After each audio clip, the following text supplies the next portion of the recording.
Tu as gagné 2 fois le championnat du monde, 250 cm3, 99 et 2000. C'est ça. Ce qui m'intéresserait vraiment de savoir, c'est déjà qu'est-ce que c'est pour toi la définition du succès et surtout à quoi tu attribues ta réussite.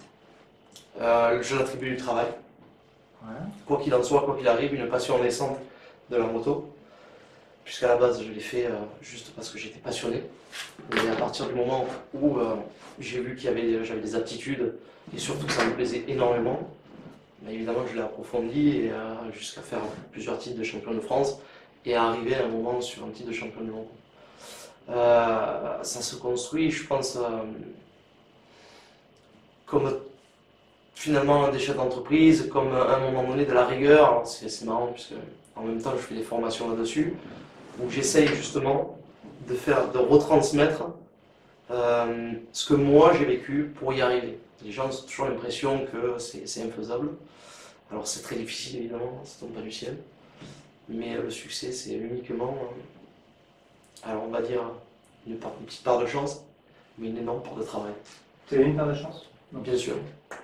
Quel âge tu as commencé la moto? 10 ans. 10 ans. Donc quelles circonstances, comment ça se fait qu'à 10 ans Un ami de mon père qui faisait de la moto, mon papa à l'époque vendait des vélos. D'accord. Et un jour, un ami de mon père qui faisait de la moto, il lui a montré, et il sait quoi, et moi j'ai vu ça, j'ai dit wow, c'est ça qu'il faut que je fasse. Et cet ami-là m'a emmené sur un circuit, et à partir de là, c'était réglé. Dessus, tu l'as pas fait. C'était ce qu'il fallait que je fasse. D'accord. Et est-ce qu'aujourd'hui tu estimes que tu es quelqu'un qui a eu du succès? Ouais. C'est quoi pour toi la définition du succès?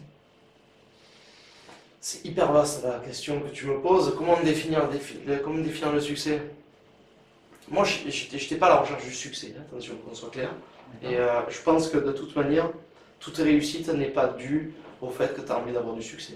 La base de tout. Le succès, c'est quelque chose que tu acquiers et que tu perds du jour au lendemain. Maintenant, quand tu as du succès, c'est toujours plaisant, évidemment. Personne ne refuse d'avoir du succès.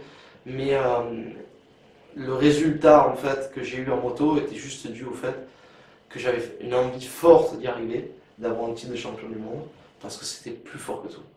J'en ai eu 2, ça c'était un joker. J'ai eu du succès par la suite, mais alors peut-être je suis un peu à l'inverse des autres, j'en sais rien, mais je sais que beaucoup de sportifs fonctionnent comme moi. Le succès m'a plus étouffé que autre chose. Alors le succès à la fois c'est bien. La définition même du succès, c'est juste avoir de la reconnaissance envers tes pairs, de une. Après, je sais pas. Qu'est-ce que tu veux dire par étouffé? La définition du mot étouffé dans le... Ça t'empêche un peu de vivre le succès. Hein. Moi j'en ai eu un minimum, mais j'ose même pas imaginer un Zidane ce qu'il peut faire. Tu vois. Savoir que descendre acheter la baguette de pain dans le coin de ta rue, t'as des milliers de personnes qui viennent te demander un autographe, alors que t'as pas envie de le signer toutes les 5 minutes parce que t'as juste envie d'avoir une vie simple. Et que tu étais quelqu'un qui est tout simplement, finalement, passionné de quelque chose, c'est tout.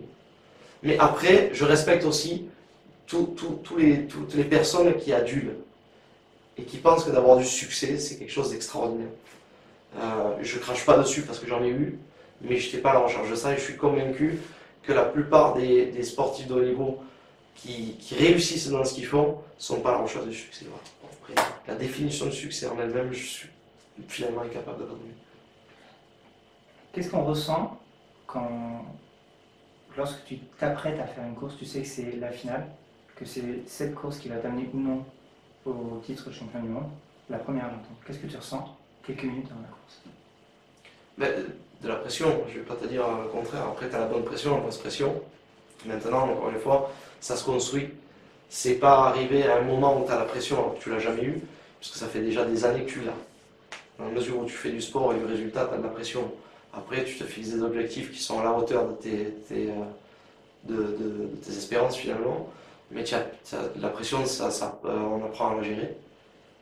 Quand tu commences en tant que, on va dire, des catégories minimes, pupilles, puis junior, puis élite, tu apprends à gérer la pression. La pression vient de plus en plus jusqu'au jour J. Maintenant, ça s'appréhende, on a des préparateurs physiques, des coachs, on est entouré, tu vois. Donc tu as la pression le jour J qui peut être très négative, mais normalement elle est positive. La tienne est positive. Ouais, mais je pense que c'est universel parce que si tu comprends ce que je te dis, on est prêt à ça. Ok. Tu comprends? Donc en fait, c'est très rare qu'un sportif de haut niveau ne supporte pas la pression. Est-ce que c'est le même type de pression lors de ton premier titre que lors de ton Le deuxième? titre ou pas? Non, pas tout à fait. C'est ça aussi, si tu veux, le premier, c'est finalement, on va dire, finaliser tant d'années pour atteindre l'aboutissement. Le deuxième, c'est confirmer l'aboutissement. Donc, tu as plein d'impressions. C'est quoi le plus important pour toi? Que ça a été laquelle? Lequel des deux titres? Entre le premier et le deuxième? Ouais. Premier, évidemment, c'est totalement légitime. Après, le second, c'était autre chose. Mais le premier, évidemment. Et t'as ressenti quoi? L'émotion, enfin, qui était très positive, j'imagine, mais quand tu as su que tu avais gagné ta première course, enfin le premier titre. Le premier titre, Quand tu as franchi c'est un cette ligne sentiment de libération surtout. Je pense que c'est ce qui arrive en premier chez n'importe quel athlète. Et puis bien sûr un sentiment de fierté, d'imaginer qu'à un moment donné t'es le meilleur au monde, tu vois. Donc, bon, il y a un peu l'ego, le machin. Ça va avec. Tu as suggéré ton ego par rapport à ça? Ouais, plus ou moins. Alors tu te lâches un peu. J'avais 25 ans à l'époque. Bon, j'avais jamais trop eu d'argent non plus avant. Donc finalement tu te retrouves avec certaines formes de succès. Comme je te dis, juste avant, qui est un peu étouffant, mais sur le moment c'est toujours gratifiant. Et puis tu lâches un peu. C'est normal. Et l'argent, C'est pour ça que j'en veux pas aux gens aujourd'hui qui peuvent se lâcher. En tout cas qui prennent un peu. Qui deviennent un peu prétentieux suite à un gros succès. Je peux le comprendre. C'est normal. Tout le monde, c'est humain. l'argent, justement, tu l'as évoqué à l'instant. Est-ce que l'argent pour toi c'était un piège ou un atout? C'est ni un ni l'autre à mon sens. Mais en toute simplicité, sans faire de fausse modestie, je pense, c'est ni un piège ni un atout. Je pense que l'argent, on ne peut pas vivre sans, qu'on le veuille ou non. C'est mes convictions, encore une fois. Maintenant, je vais vraiment rester dans le cadre de ce dont on est en train de parler, le succès et pourquoi la réussite, ainsi de suite. Tu fais pas ça pour l'argent, mais quand t'en as, c'est extraordinaire. Ok. Et donc toi qui as quand même un peu de recul, même avec ton jeune âge, t'as quoi, 35, 36 ans? Mais non, j'ai plus que ça, 39. 39 ans? T'as quand même un vécu assez... T'as fait le tour du monde par ton métier, t'as rencontré Pas des mal, gens. pas mal, pas mal. Le conseil que tu donnerais aux jeunes qui sont en recherche de réussite, pas forcément réussite sportive, réussite au sens global. C'est ça en fait, hein, il faut tout le temps rester très global à mon sens. Déjà choisir une direction et mettre à fond dans ce qu'ils ont envie de faire. Le plus dur c'est de trouver la direction. La passion, tu veux dire. Ah, ça, absolument. D'accord. La passion ou autre, attention, hein, ça peut... faut pas chercher absolument la passion. Quoi, hein. Autrement, peut-être tu restes une vie à chercher la passion, tu vois. Mais en tout cas, tu le vois très rapidement. Moi, je sais que le foot, il faut pas m'en parler, je comprends rien, ça me plaît pas. Maintenant, ça me gêne pas d'écouter et de m'y intéresser, mais je sais pertinemment que souvent j'entends des gens qui disent j'ai pas choisi le bon sport, si j'avais su, j'aurais choisi le foot, au moins j'aurais été une fois champion du monde, ça aurait été réglé, j'aurais pas eu besoin de travailler. Évidemment, vu comme ça, c'est tellement simple, mais la réalité, c'est que si tu fais pas ce qui te plaît, tu n'auras jamais été champion du monde non plus, tu vois ce que je veux te dire. Donc finalement, à mon sens, la première des bonnes questions qu'il faut se poser, est-ce que ça me plaît réellement ce que je suis en train de faire? Donc travail et le fait que la voie dans laquelle tu t'engages, Absolument. pour toi c'est élevé. Bien sûr. Ok. Et les deux ensemble font que tu as du résultat. C'est sûr et certain. Et là aujourd'hui, alors j'ai entendu dire que tu étais régional directeur d'une très grosse multinationale. Tu es donc rentré dans les affaires après une carrière sportive. Quels sont tes projets aujourd'hui? Alors les projets sont déjà menés à terme, c'est talentueux.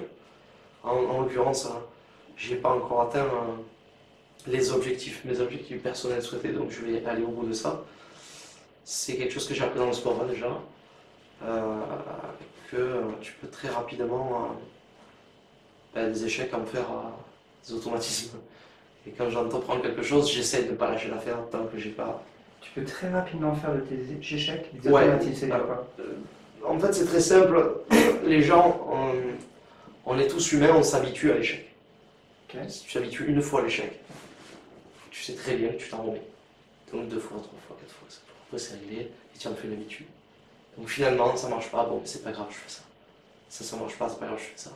Moi, je pense que quand tu t'engages dans une direction, prends le temps de réfléchir à ce qu'on vient de dire. Est-ce que ça me plaît vraiment? Est-ce que je vais m'épanouir là-dedans? Est-ce que je suis prêt à bosser? À partir de là, mets tout ce qu'il faut pour le faire. Et va au bout de ça.